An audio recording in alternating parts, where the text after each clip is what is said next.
अमित एक मध्यम वर्गीय परिवार का लड़का था।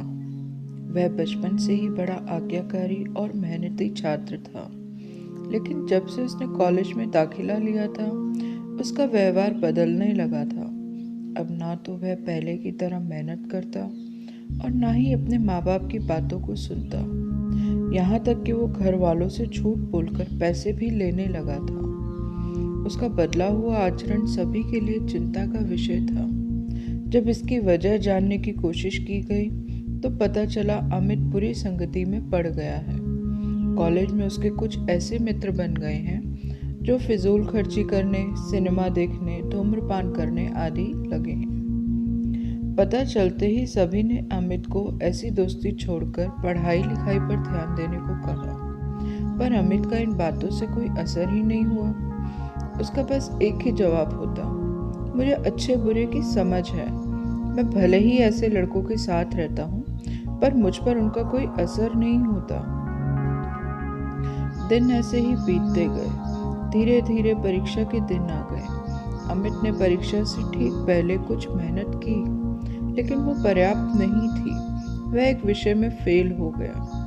हमेशा अच्छे नंबरों से पास होने वाला अमित के लिए ये किसी जोरदार झटके से कम नहीं था। वह बिल्कुल टूट सा गया।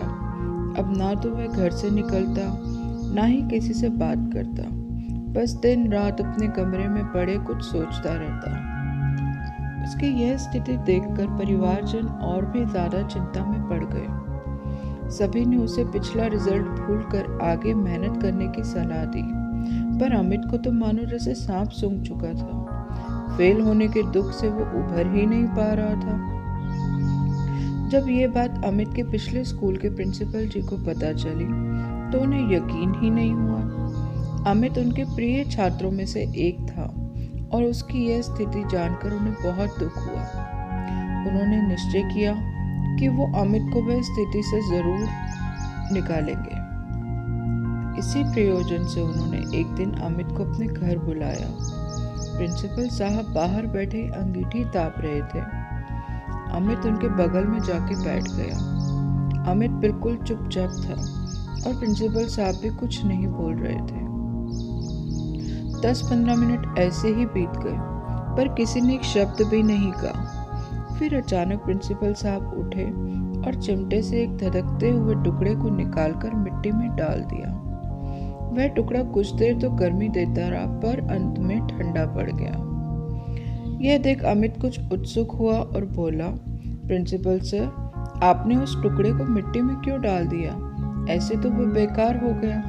अगर आप उसे अंगीठी में ही रहने देते तो अन्य टुकड़ों की तरह वो भी गर्मी देने के काम आता। प्रिंसिपल सर मुस्कुराए, बोले, बेटा, कुछ देर अंगीठी में बाहर रहने से वो टुकड़ा बेकार नहीं हुआ है। लो, मैं इसे दोबारा अंगीठी में डाल देता हूँ। और ऐसा कहते हुए उन्होंने टुकड़ा अंगीठी में डाल दिया। अंगीठी में जाते ही वह टुकड़ा वापस धधक कर जलने लगा और पुनः गर्मी प्रदान करने लगा। कुछ समझे अमित? प्रिंसिपल सर बोले, तुम उस कोयले के समान ही हो। पहले जब तुम अच्छी संगति में रहते थे, मेहनत करते थे, माता पिता का कहना मानते थे, तब अच्छे नंबरों से पास होते थे। पर जैसे वो टुकड़े कुछ देर के लिए मिट्टी में चला गया और बुझ गया, तुम भी गलत संगति में पड़ गए और परिणाम स्वरूप फेल हो गए। पर यहाँ जरूरी बात यह है, एक बार फेल होने से तुम्हारे अंदर वो सारे गुण खत्म नहीं हुए हैं। जैसे कोयले का वो टुकड़ा कुछ देर मिट्टी में पड़े रहने के बावजूद बेकार नहीं हुआ था और अंगीठी में वापस डालने पे धधक कर जल उठा, ठीक उसी तरह तुम भी वापस अच्छी संगति में जाओ, मेहनत कर एक बार फिर से अच्छे छात्र की श्रेणी में आ सकते हो। याद रखो, मनुष्य ईश्वर की बनाई सर्वश्रेष्ठ कृति है। उसके अंदर बड़ी से बड़ी हार को भी जीत में बदलने की ताकत है। उस ताकत को पहचानो, उसकी दी हुई असीम शक्तियों का प्रयोग करो और इस जीवन को सार्थक बनाओ।